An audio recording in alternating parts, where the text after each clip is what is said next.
Welcome to a special presentation produced by You Define Wellness. I'm Denise O'Malley and the founder of our company. And I want to give you a little bit of background before we jump into our guest speaker. We have a YouTube channel with literally a couple hundred videos on it. And about 6 months ago, one of our videos just went crazy. It was called Adult Daughters of Narcissistic Mothers and was from our guest speaker, Diana Calvo. And it had gone kind of, like this for a year and a half. And then about 6 months ago, it went straight up and it went viral. And we've had tons of comments and dialogue going on that one particular video.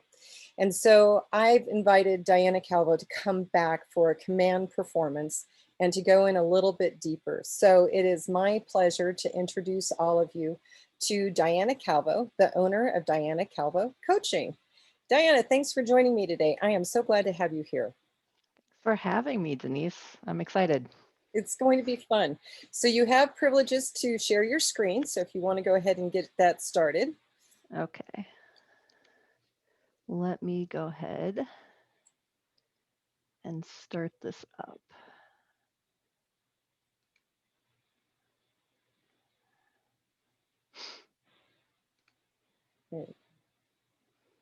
To go to, slideshow and then start.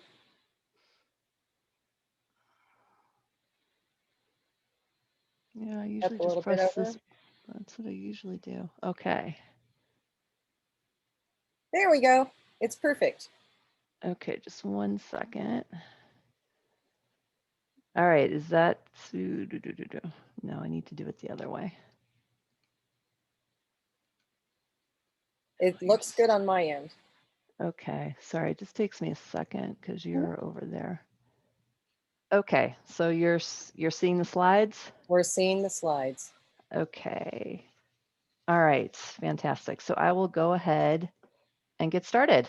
It's all yours. Okay. So we're going to be talking about recovery for the adult children of narcissists. And to start out, I just have 2 things about myself that I want to share.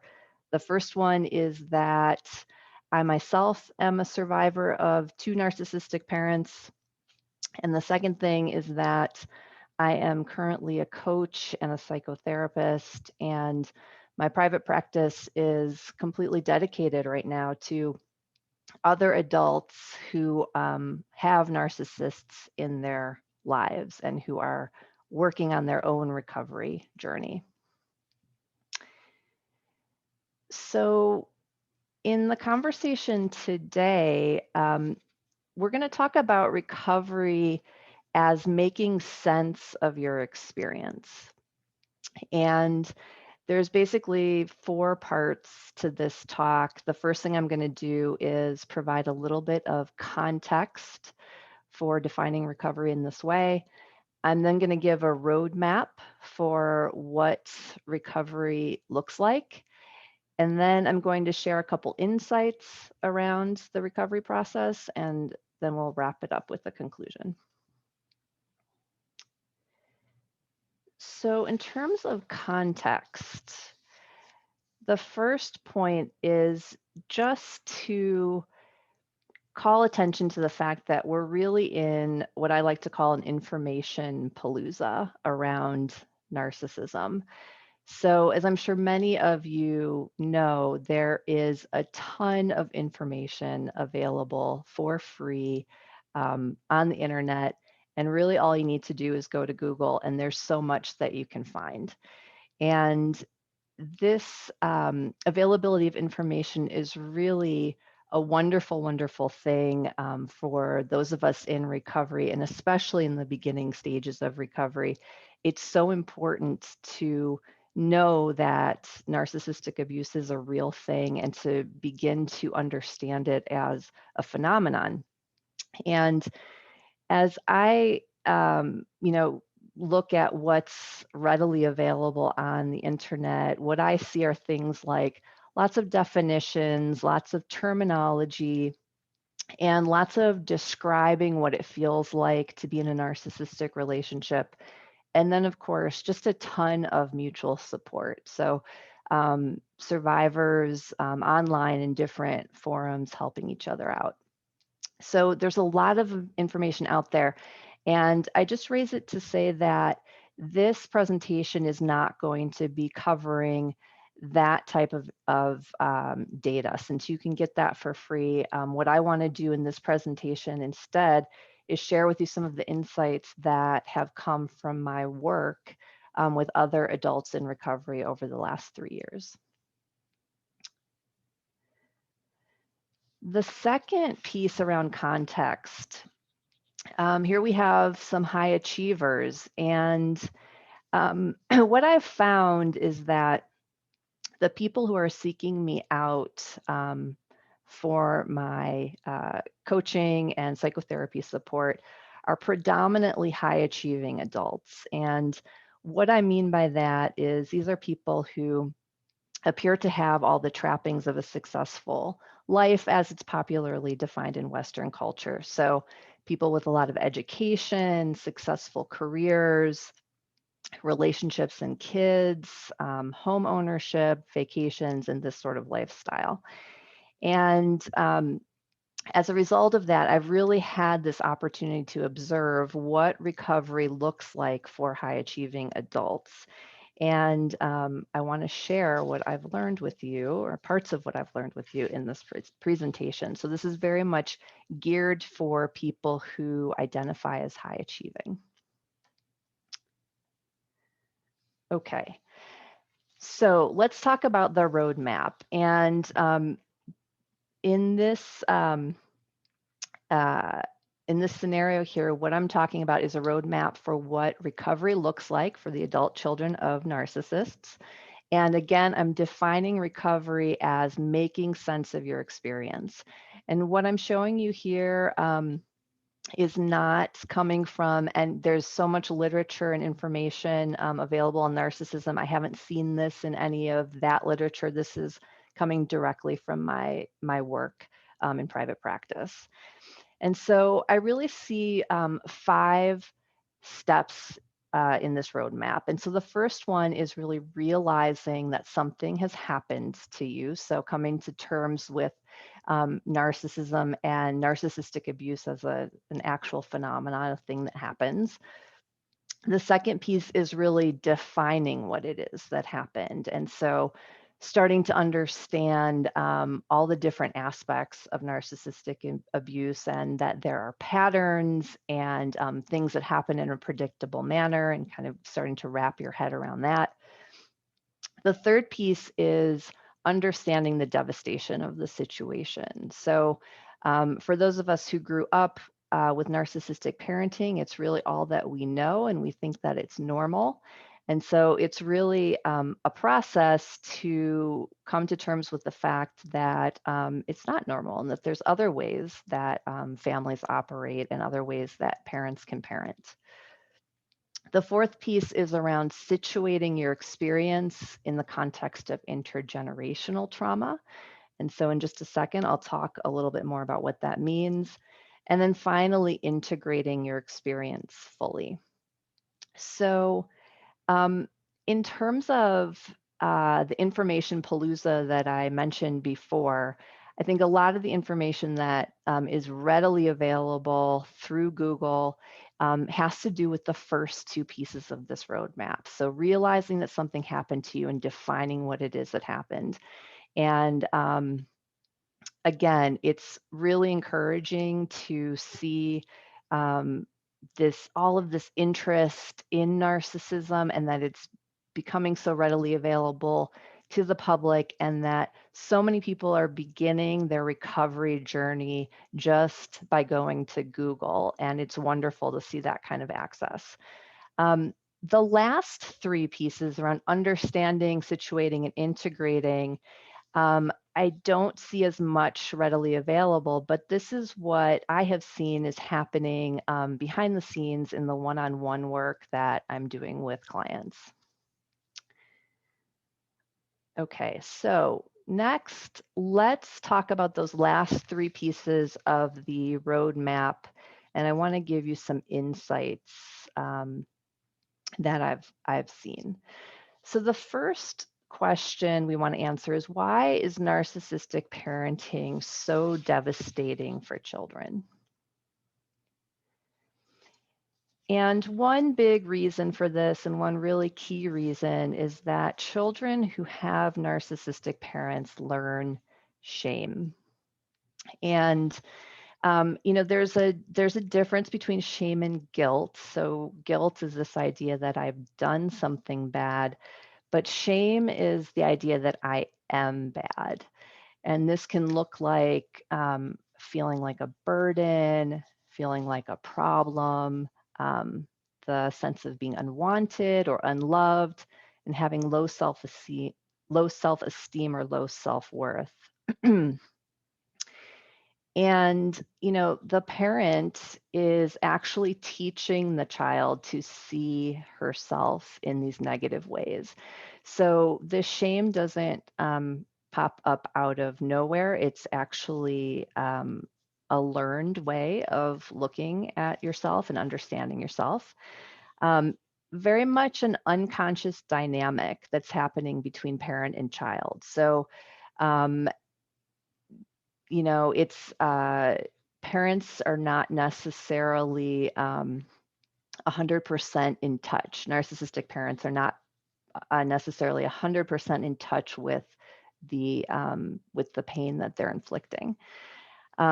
And then, of course, the child is not aware. This just seems normal to the child, not aware that there's a specific dynamic happening. And this association of the self with shame is often cemented in the right brain in early childhood, which happens within the first 2 years of life. And that's actually a really important point, because our right brains are associated with behavior and experience. So, in other words, we as young children, we're witnessing behaviors, we're having experiences that are being recorded in the right brain. And what that means is that they're not things that we understand through concepts or ideas or through language. And they're really things that are accessed through the body. And this matters a lot when we're talking about high achieving people who are trying to deal with this sense of shame, trying to feel good enough through achievement, and kind of can get into this cycle of trying to achieve the next big project, having a lot, looking for a lot of success, and believing that with achievement, this bad feeling will go away. And that's left brain thinking. So we're using ideas, we're using concepts, we're using action to try and solve a bad feeling. And what happens is that despite all the success and all the achievement, we still don't feel that good inside. And this becomes kind of a vicious cycle. It's exhausting. And at a certain point in life, there can be a lot of devastation around this and a lot of hopelessness even.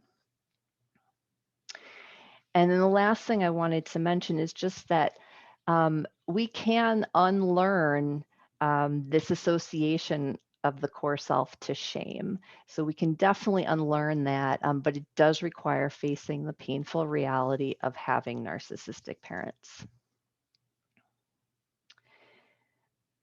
So just one related point I wanted to bring up is when you look at this, this image here, this is an image of an interaction between a child and her caregivers. And there's a really important process that's taking place in this interaction that impacts the child's development.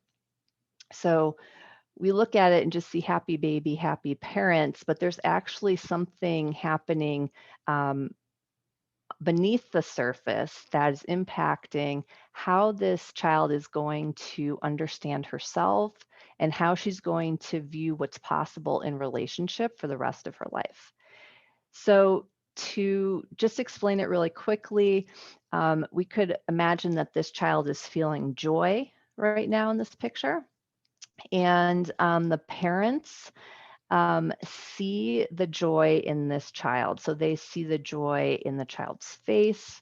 They can feel the energy of the child's joy in their bodies. And in response, the parents express joy. And when the parents express joy, the child then sees the joy in the parent's face, and the child feels the energy of the joy in the parents' bodies. And this is a really, really important process. The child learns so much from it. One thing the child learns is that it's okay to feel joy. There's no bad repercussions that come up when I feel joy. The child also learns that when I feel joy, other people respond with joy. And finally, that when I see joy in other people, it's appropriate for me to respond with joy. So this is kind of the best case scenario. And when this kind of process happens between a child and parents, all is well with the world. But you can imagine, if you can imagine a different scenario where this child were to express joy and the parents were to respond with either anxiety or anger. When that happens, which is often the case in a narcissistic parenting dynamic, this child would learn a completely different relationship to her own joy. And so, for example, in a case like that, she might begin to believe that her joy is a problem and stop expressing joy. She also might associate joy with anxiety and anger, and then all of a sudden joy becomes a very confusing experience. Okay, so moving on to insight number 2, how does narcissism create intergenerational trauma? So we just talked about how we talked about the concept of shame, and in a lot of the psychological literature, this is referred to as narcissistic wounding. And so I'll use both of these terms interchangeably in case you're familiar.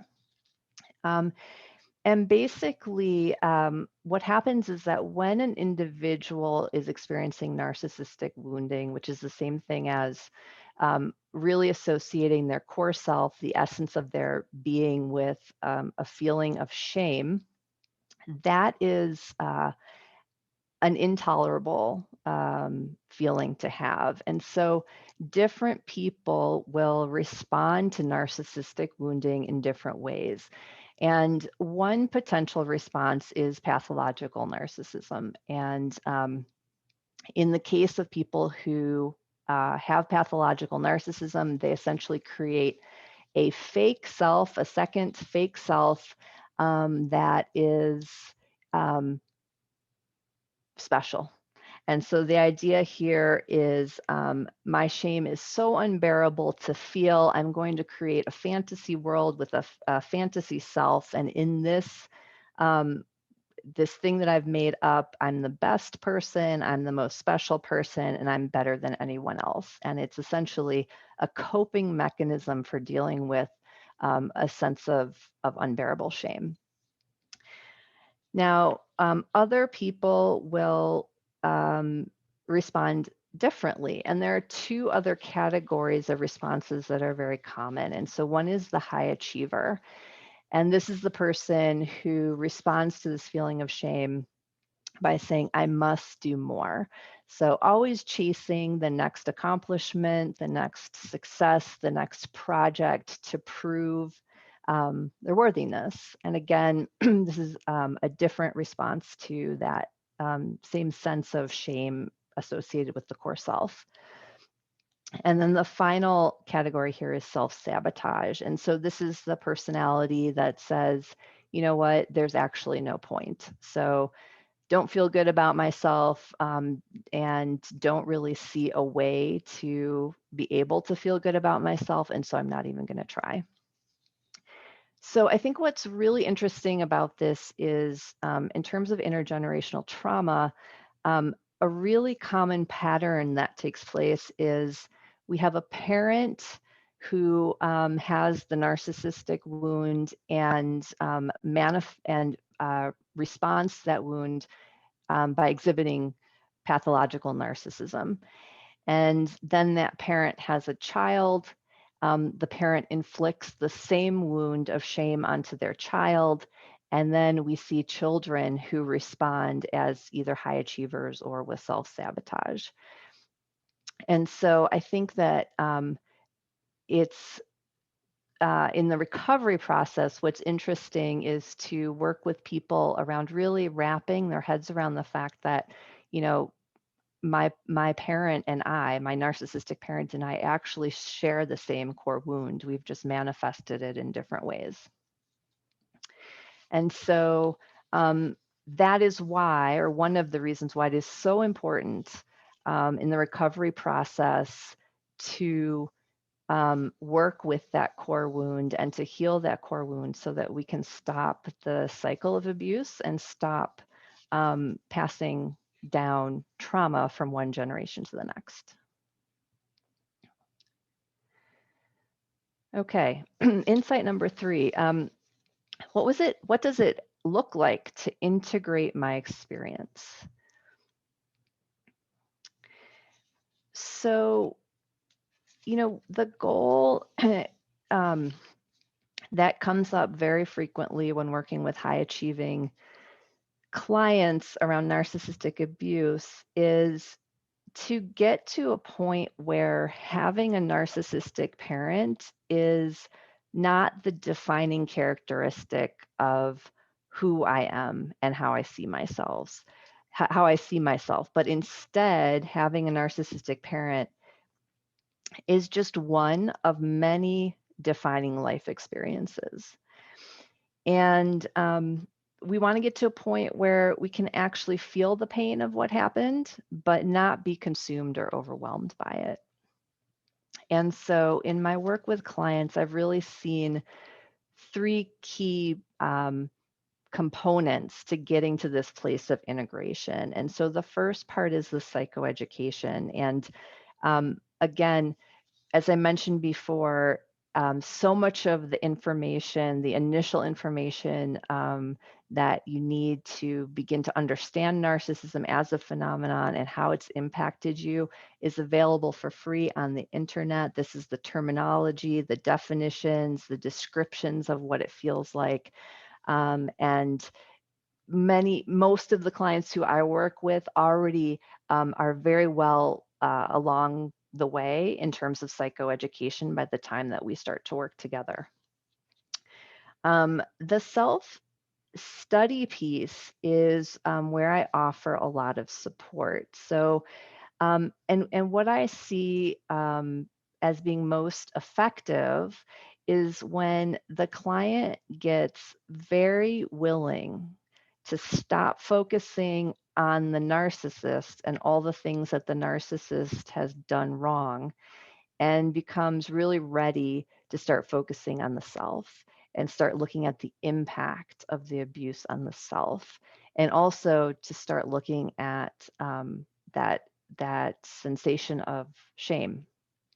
And this is no small task because narcissistic wounding is a very serious wound. It's extremely painful. And so it's not a small task, but it is a necessary step in recovery.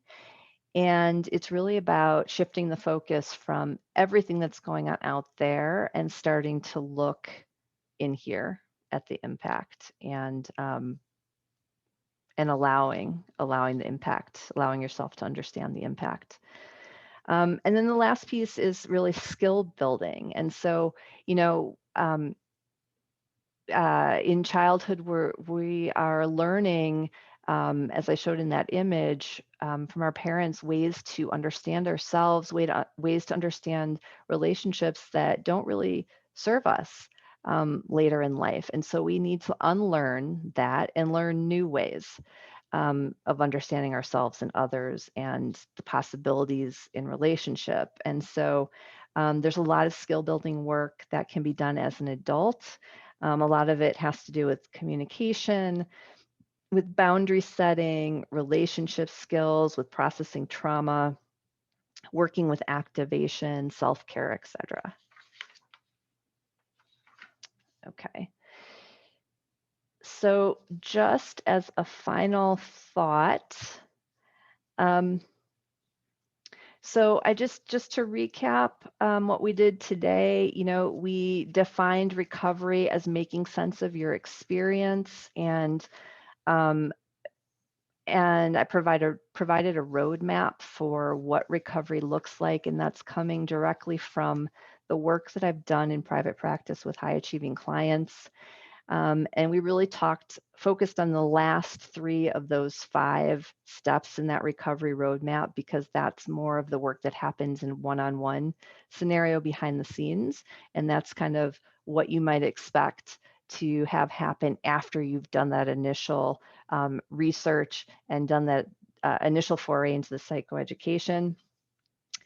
And we talked about devastation, intergenerational trauma, and how to integrate your experience. So in conclusion, I wanted to share this quote from Oprah, who said, "Nothing happens until you decide. Make a decision and watch your life move forward." And I really have seen over and over again in my client work that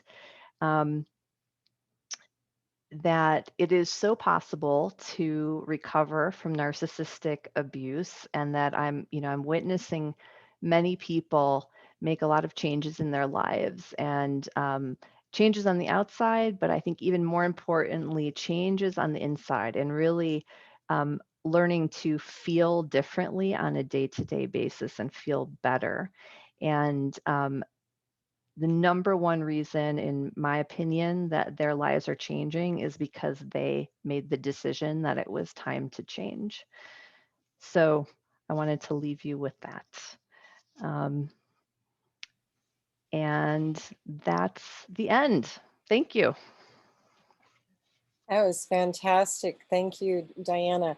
I have one question that came to me. This was really well laid out, so it's surprising that there's only one question that came to my mind. But when you were talking about the narcissistic wounds, curiosity question, have you ever run into people who maybe are vacillating between the different types, from high achieving to self-sabotaging, and maybe they're self-sabotaging high achievers? Absolutely, absolutely. And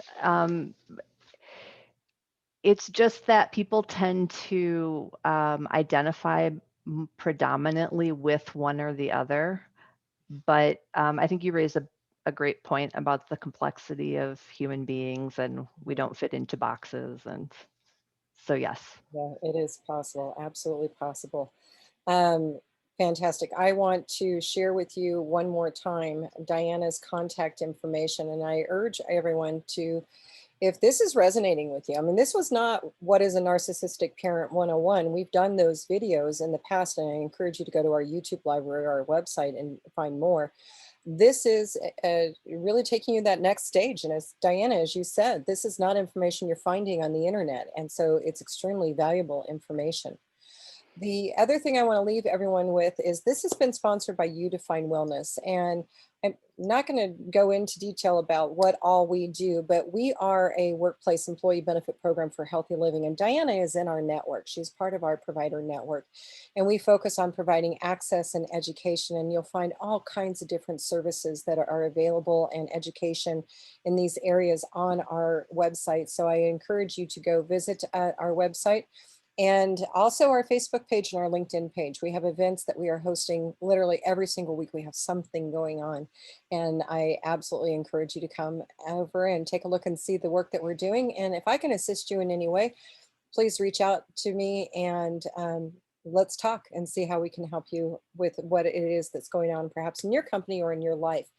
With all that being said, Diana, thank you for doing this today. It's been exciting to see the interest in what you're an expert about, even though it's something that I wish people didn't have to deal with. But it's nice to know that you are that resource out there that so many people are turning to. So thank you very much for doing this today. Thanks for having me, Denise. Absolutely. And for everyone watching this video, we are here to help support you. So just reach out to us and let us know what we can do to assist you as you are walking your wellness path.